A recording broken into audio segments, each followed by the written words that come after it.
What's up, everyone? Criddle here, and I want to talk about the White Wyvern fight. Before we get into that, though, I was going to show you some of the items that you could possibly get from this. We're taking a look at the Shalazam website here, kind of going over. We've killed this mob several times or many times, and I wanted to go over, some what's considered a rare drop and what are the more common drops on these. So anyway, you can get the Cold Stone Lantern. This seems to only be a light. It's like a blue aura light. I have not gotten one myself, but we have gotten 3 of these in our group. The crystalline leg plates here are very good plate legs for a tank. These, we've gotten 5 of these. The plate helmet, we haven't seen any of these yet, but it seems to be a really, really nice plate helmet. I definitely want to get one of these. Haven't seen a single one of those drop yet, so that seems like it's the rare.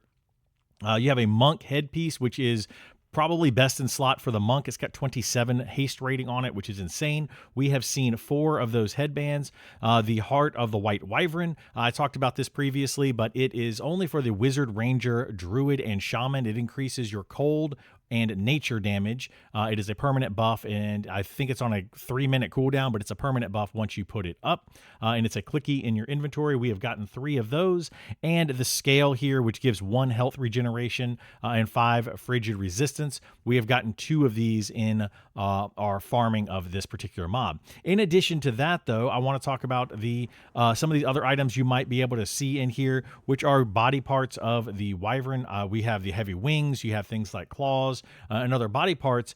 But we did get this recently, the Wyvern Blood, which is a death-bound reagent. I have no idea what it is for. I assume it's going to be for crafting. But there you go. That is another thing that it possibly can drop, which seems to be a very rare drop because we have killed it many, many times, and this is the first one that we have seen. So now let's go over the fight itself. Okay, so let's go over group makeup. We have a warrior, cleric, monk, necro, summoner, and enchanter. This is a very good group makeup for this particular fight, as it kind of gives us everything that we need. It gives us physical damage, it gives us magical damage, and it gives us a bunch of different types of debuffs to put on here.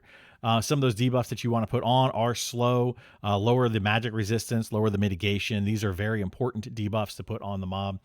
You can lower their damage output, etc. So just make sure that you are doing those. If you do not understand how those work, you might want to look up a guide on doing expose, off balance, and those kinds of debuffs. Make sure you're getting those on as much as you possibly can.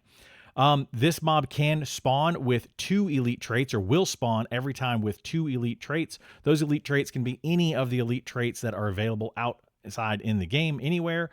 So just make sure you are aware of the different types of traits and what they do. Check those before you engage on this monster.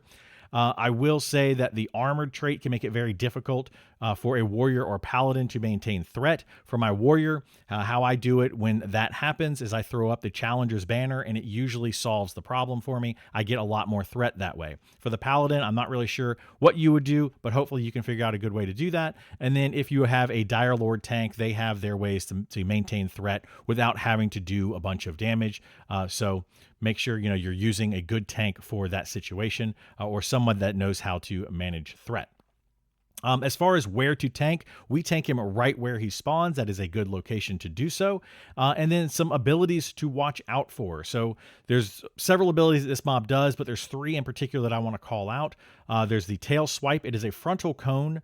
So if you are behind the mob, you will not be getting hit by the tail swipe, or even to the sides of the mob. It's kind of almost 180 degrees. It's probably like a 160-degree cone in front of him. So make sure you're standing on the back half of the mob, and you should be just fine. The other thing is it's 20-second cooldown on the tail swipe, so you can make sure you throw up, whatever kind of defenses you can for that.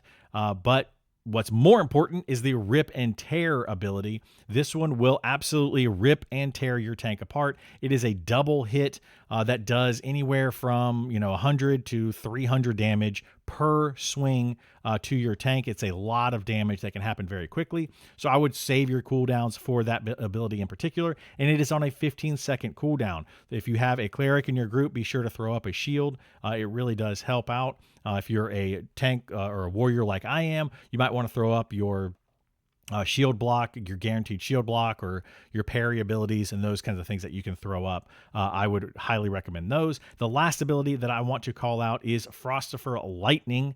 Don't get that confused with the Frostifer Bolt. Frostifer Bolt is a single target spell. Doesn't really do a whole lot of damage, but it can hit fairly hard. But the Frostifer Lightning, this one can randomly target several party members. I believe it's 3 to 4 party members. I'm not 100% sure on this, but it damages them and then freezes them for a short duration. If this hits your healer, it can be a little bit devastating if your tank gets low on health prior to that. So be ready as a backup. We have the Summoner who can heal a little bit and the Necro who can kind of heal a little bit. We have them kind of stand by when that happens. It makes that a little bit easier to deal with. This can, however, target pets, which is another reason we like to have our Summoner and our Necro in the party, because that adds 3 more NPCs or 3 more characters that the Frostifer Lightning can hit. So sometimes it just takes that off of the rest of our group, so we're not stunned as much. Also, the Enchanter can hush this ability and interrupt it. This cannot be done, however, if it has the Iron Will trait from the elite traits. So if it has Iron Will, you won't be able to do that. However, if it doesn't have Iron Will, you can hush this ability every other time it goes up. It's about a 35-second cooldown, and I think that the hush ability is on around a 60-second cooldown. But anyway, that is pretty much the fight. Hopefully this helps you out and it gets you through that fight a little bit easier. If it does, please like, subscribe, follow, all that kind of stuff. And we're going to have more videos like this going forward. Hopefully I can get a few more of these out. So if you have any other questions on any other mobs in the game, let me know and I'll see if I can do a quick walkthrough of it. Thanks for watching, and I'll see you in the next one. Bye.